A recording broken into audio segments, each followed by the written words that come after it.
And like we said before, guys, if you all are thinking about quitting your jobs, please do not do that. That is the worst mistake that you can possibly make in this economy is quitting your job.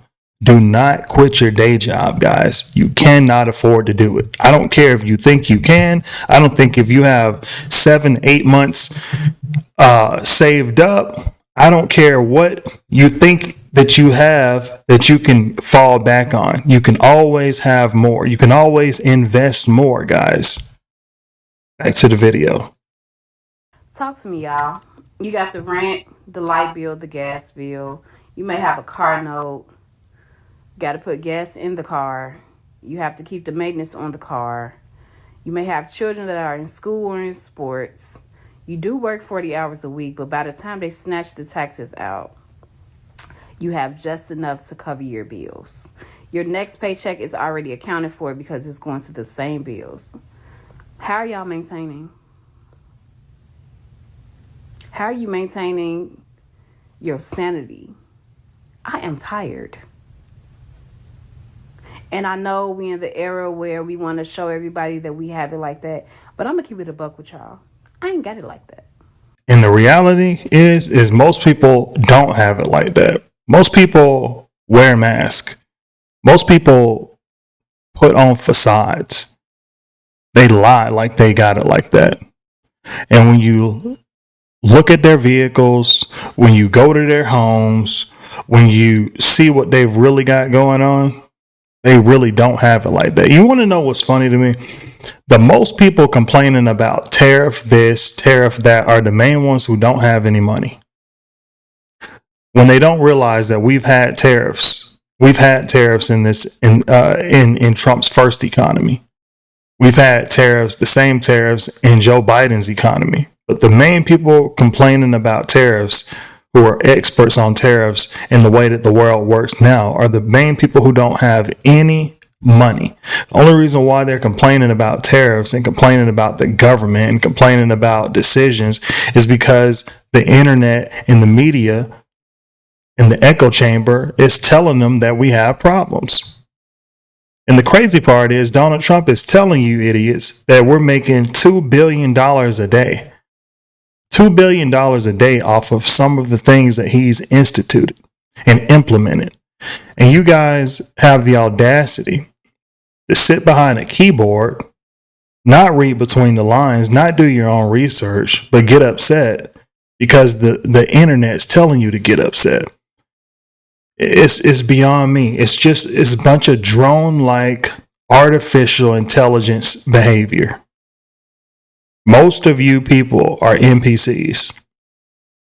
You will never get ahead in life because you will never make decisions for yourselves. You will own nothing and be happy. That's literally what it boils down to. You will own nothing and you'll be satisfied with that because you failed to act, you failed to think. Everyone else is investing in this market because they know in 8 months, 9 months, mark my words, maybe 10 months, maybe a year, they know the interest rates are going to be extremely low again. They know that. So people who are buying homes now, you think that you're stupid for doing that? You may be doing the smartest thing that you can actually think about, because if you're betting on Trump's economy, you may be betting on a winning economy. Now, I'm not a Trump supporter or a Kamala Harris supporter. I'm a supporter of common sense. Banks know that people are having a hard time. Millions of people cannot pay their bills on time. So yeah, the banks make money when you are late. Millions of people are late and paying $15 and $35 late charges. Oh, that's great. But millions of people defaulting on their loans and not paying their loans, that is a nightmare for banks. They don't make any money off of that.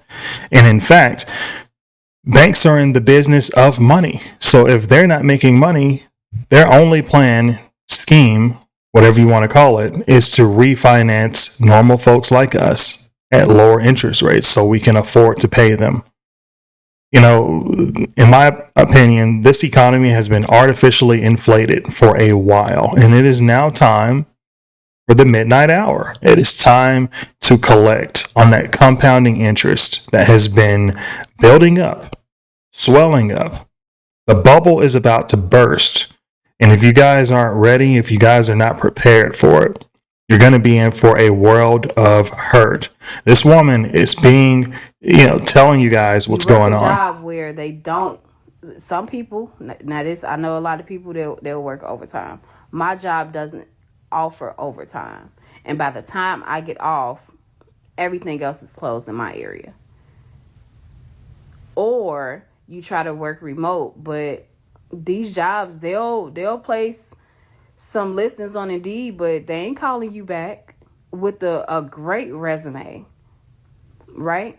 How are you all maintaining?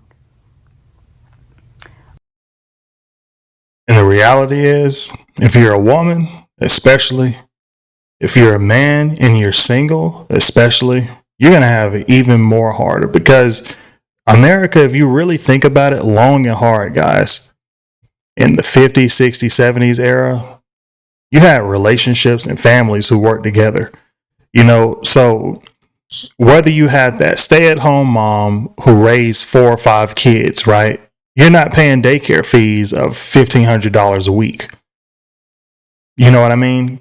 So you're able to put back some of that money and, spend it on groceries, spend it on a vacation, do whatever. But now you've got single parents out here who think that they can do everything by themselves. They don't need a man or a woman to tell them what to do or whatever the case may have you. This economy is not built for single families.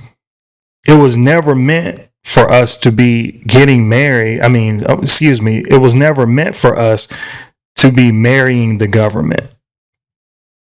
It was never meant for us to be married to the government and rely on government assistance to support our lifestyles. It was meant for us as human beings to find that unionship, that partnership, disperse, you know what I mean, and reproduce and live some sort of quality of life.